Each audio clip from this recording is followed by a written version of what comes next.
Et salut les investisseurs belges, grosse nouveauté, grosse news sur la taxe des plus-values. Il y a des choses qui se sont confirmées à travers plusieurs articles de presse, notamment Trends Tendance ou le journal Le Soir. J'étais en train de bosser sur une autre vidéo à propos de Aedifica, je ne sais pas si tu connais, une SIR belge. Tu as peut-être déjà entendu parler des SCPI sur le YouTube Finance français, on en parle pas mal. Et en fait, c'est pas très accessible pour les investisseurs belges. Il y a aussi des rates américaines et en Belgique, l'équivalent, c'est en fait les SIR. Pourtant, pas de vidéo sur YouTube ou presque sur le sujet.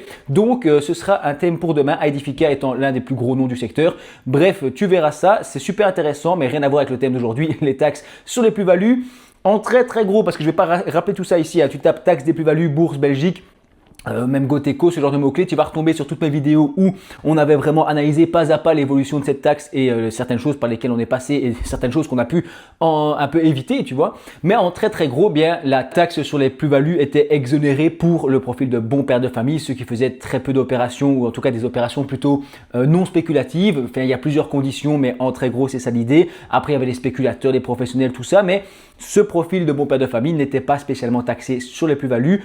Et ici, on ajoute une taxe de 10% sur chacune des plus-values réalisées. Ça veut dire que si tu as acheté 100 €, tu vends 150, il y a 5 € de taxe sur la plus-value, 10%, avec une exonération annuelle, mais on va moins en parler dans cette vidéo-ci. Ce qui m'intéresse surtout, c'est la date d'entrée en vigueur de la taxe, à savoir le 1er janvier 2026, même si la loi ne sera apparemment pas votée à cette date-là.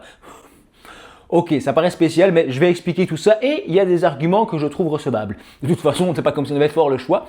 Ensuite, il va y avoir un régime transitoire qui va être mis en place jusqu'au moment où la taxe sortira effectivement. Donc, ces deux événements créent une situation très particulière, une taxe qui va être appliquée à partir du nouvel an, mais son cadre juridique n'existera pas et ne sera publié qu'ultérieurement.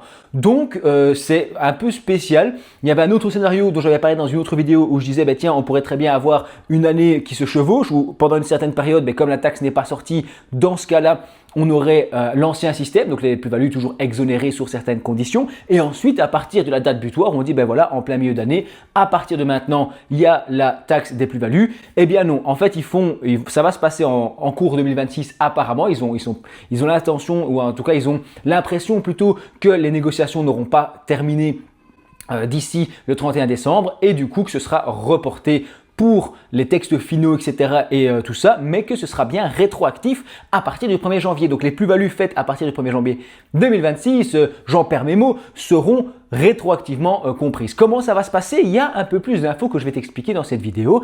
Avant ça, toujours un petit disclaimer.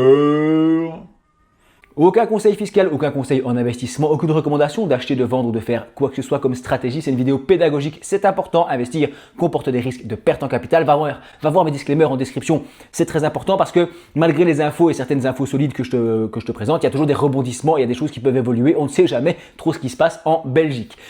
Recentrons un peu le débat. Élément numéro 1, je l'ai dit, la taxe le 1er janvier 2026, on s'y attendait et plusieurs articles le confirment. Donc il y avait un doute qui existait à cause des négociations budgétaires qui se sont éternisées, etc. Ça se pouvait peut-être faire différents trucs, mais en gros non, ils vont bien le faire, ils vont maintenir le calendrier prévu.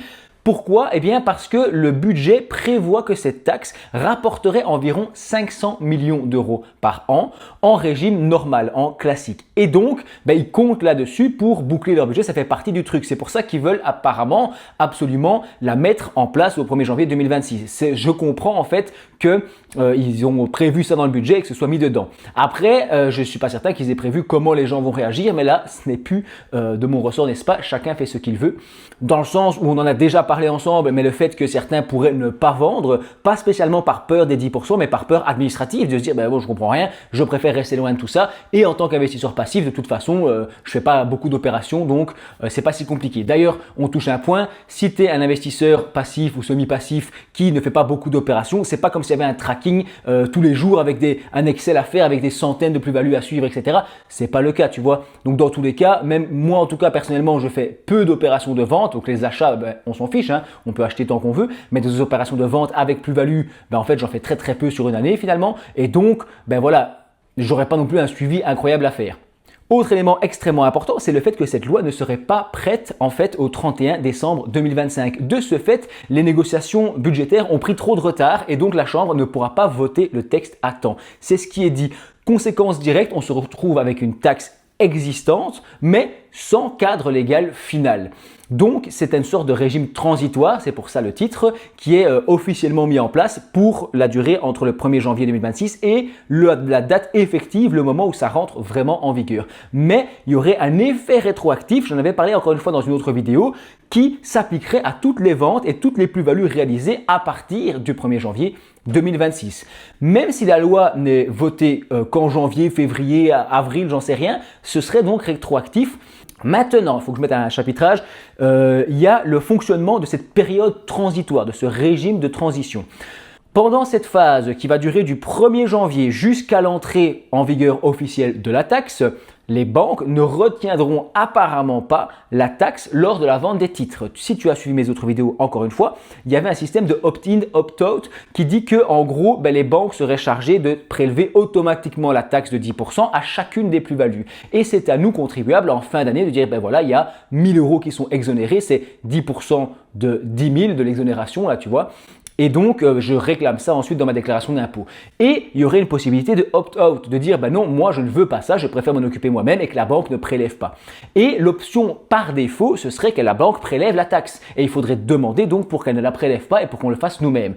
Le truc, c'est qu'ici, c'est l'inverse. Pendant la période de transition, le régime transitoire, les banques ne retiendraient donc pas cette taxe et ce serait au client de lui-même suivre ses plus-values et d'ensuite les déclarer dans sa déclaration fiscale en fin d'année. J'ai lu dans Trends Tendance et dans Le Soir, c'est les articles que je te mets en description, que le client peut avoir cette retenue s'il en fait la demande express. Mais c'est assez flou dans le sens où, en théorie, si les banques sont pas prêtes, elles savent pas faire la retenue, tu vois. Ou alors c'est moi qui n'ai rien compris. Mais ils te disent, il y a cette phrase qui m'a fait vraiment tiquer, que la retenue peut être faite sous demande express. Mais si les banques sont pas prêtes et qu'elles savent pas faire cette retenue, c'est compliqué, tu vois. Donc bon, je suppose que moi, en tout cas, j'essaierai de contacter mon courtier, j'essaierai de poser des questions, de dire tiens, moi j'aimerais peut-être que ce soit fait automatiquement ou que ce ne soit pas fait et qu'on saura me répondre, peut-être pas aujourd'hui puisque là les news viennent de sortir, donc c'est encore en cours. Mais voilà l'histoire. Donc en gros, pendant le régime transitoire, pas de retenue automatique. À partir de la date, le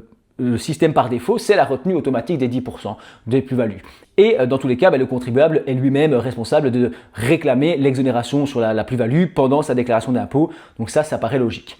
Mais j'ai rien vu dans la presse qui sous-entend que les banques sont prêtes en fait à gérer techniquement ces retenues à la source dès le 1er janvier 2026, tu vois, qu'elles ne seraient pas directement prêtes puisque ici elles sont toujours dans le rush. Donc là c'est compliqué dans le sens où on te parle d'une demande express et qui semble avoir une sorte d'existence juridique mais qui en pratique je ne vois pas comment c'est fait.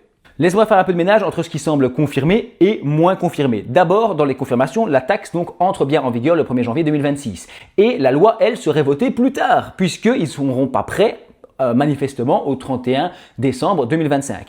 Le gouvernement introduit donc cette taxe avec effet rétroactif. Ça veut dire que pendant une période transitoire entre le 1er janvier 2026 et la date officielle de la taxe, les banques ne vont pas retenir automatiquement cette taxe et il faudra que le contribuable les traque et les déclare lui-même, sauf s'il passe via la demande express. Mais ça, je t'avoue que je n'ai toujours pas très bien compris. Derrière, une fois que la taxe est entrée en vigueur, la banque proposera le choix au client par défaut de retenir la taxe des plus-values et si lui le souhaite, le client peut demander que ce ne soit pas fait et s'en occuper lui-même pour éviter d'avoir cet argent qui reste en suspens pendant une année voire 2 années en fonction des déclarations fiscales et des récupérations d'impôts derrière, tu vois. Donc il y a un délire comme ça à réfléchir aussi. Ce qui est beaucoup moins précisé maintenant, c'est est-ce que les banques sont techniquement capables du coup, si on leur demande de prendre en compte cette taxe à partir du 1er janvier. Sous quelle forme cette demande express doit-elle se faire? Est-ce que je fais quoi? Je les appelle, je leur demande. Moi, c'est ce que je vais faire de toute façon. Je vais poser la question. Et comment les banques vont ensuite proposer le choix opt-in, opt-out une fois que la loi sera en vigueur.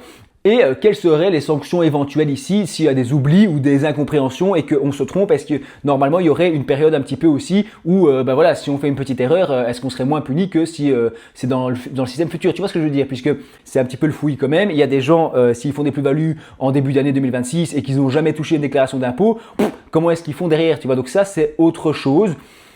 Mais je n'ai pas beaucoup plus d'infos pour le moment, donc on va pas tirer en longueur. J'espère que cette petite vidéo t'a plu, que tu as appris 2-3 petits trucs. N'hésite pas à aller checker aussi de ton côté, faire tes propres recherches, c'est important. Donc on part sur une sorte de régime transitoire, tu l'as compris. Abonne-toi si ce n'est pas fait et je te dis merci d'avoir regardé cette vidéo jusqu'au bout. À demain pour Aedifica.